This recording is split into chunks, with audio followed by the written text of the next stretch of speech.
Okay, we're talking about our perfect husbands and wives. There are people who out there think that to get a woman that is going to help actually meet our desires is to go to the church. Church sister, perfect sisters, wives are there, and some sisters who think that church brothers are perfect, especially praying that they should get married to a man of God. That man of God is going to help us live our dream marriages. Mr. Leo, that impression was right some years ago, before now. Okay. Not now. You know, in those days when we give our life to Christ, you could tell a born again was a born again. Mm-hmm. Not this time around that a lot of things have been twisted. You find you may be confused to find who is truly a born again. That's why Pierre remember said, and I quote, he said, when you say you are a born again, he asks you, what are you hiding? In other words, born again has become a means people masquerade themselves in the society. It's a cover-up title for evil to be projected. Secondly, the point I want to emphasize here is that even Satan attends church. Yes, the Bible says when the sons of God gathered, the devil was also present. And when Jesus sat on that table to take supper with the apostles, Satan was right there, and he entered into Judas, and Judas supped with Jesus that night, and immediately he left that table. After he left, he went and sold Jesus. So to establish that foundation, Satan also lives in church. Mm-hmm. Now, the impression that you could find a sister in church who is going to be an ideal wife was an impression that was very successful in the past before now the church got all these infiltrations.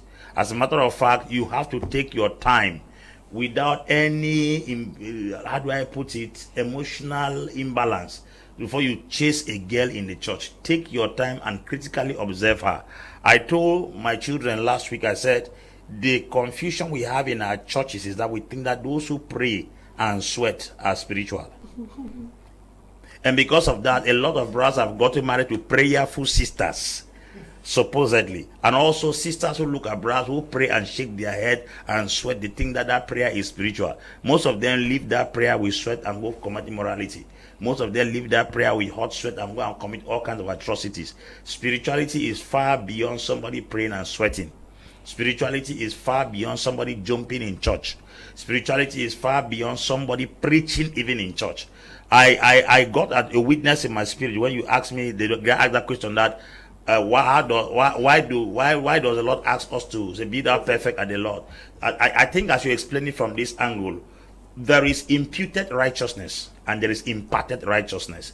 The Bible says in the book of 2 Corinthians 5:21, it says, he who knew no sin became sin for us, that we may become the righteousness of God. That righteousness is an imputed righteousness. That means we became righteous because of Jesus' righteousness. Now, imparted righteousness is when you deliberately live. Thou shalt not steal, thou shalt not commit adultery, thou shalt not lie. In 1 John 3:7, it says, he that doeth righteousness is righteous. So there is a perfection you are imputed with. Immediately you accept the perfect one and say, he was tempted in every way, yet without sin. So if you receive him into your system, you equally receive that perfection. It's imputed, not something you merit. Abraham believed God and it was imputed for him for righteousness. So when you believe Jesus, you are imputed to be perfect. Now, to clarify or to answer what Mr. Liu just asked, is that many people should, I think, take their time to observe an individual, no matter the church they are coming from. Yeah. Because the church has been a hiding place that nurses Talibans. The church has been a place where many bad persons go and hide their image. So the deception that you just meet someone in church, the person is righteous, the person has the fear of God, is an error of monumental proportion. That is the reason why it is important and very expedient for you to sit down and study the individual in question, because agents of darkness are in churches. People who have character that have not been touched, they are in churches. There are also Christians in church who give everyone headache.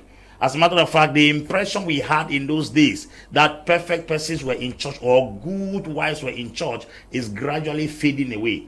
And that is why we advise everyone. Now, when you go to a church to get married, because I have friends who live in Germany, France, America, Australia, they will tell me that, Pastor, we know that these girls in the world are very terrible, but I know in church you can have very decent and beautiful girls in church. I will tell the brother, as much as you may think we have beautiful and decent girls in church, our advice is to do your personal survey and critical analysis on who you want to get married to. This is because there are girls who are properly cultured in homes that do not go to church, that they can make better wives than those who speak in tongues in church. Speaking in tongues does not evade your bad character. Speaking in tongues does not overshadow your bad attitude. I think a way a child is brought up has a pivotal role to play than what a prayer can do in the church. As much as we believe and trust in prayer, there are girls who are decently brought up that will make better wives than those who are shouting fire, fire, fire in church.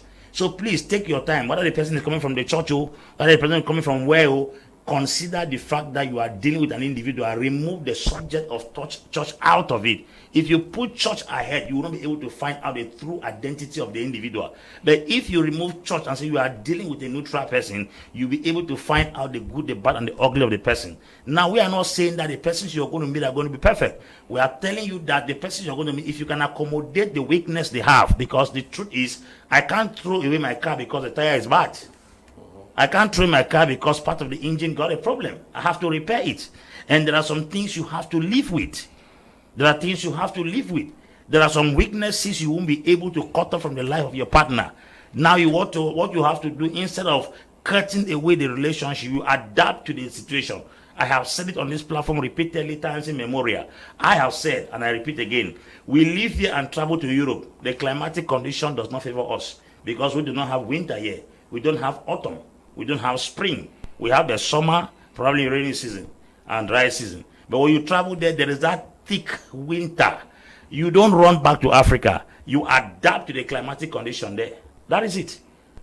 We go there. The kind of dishes we have abroad is not the kind of dishes we have here.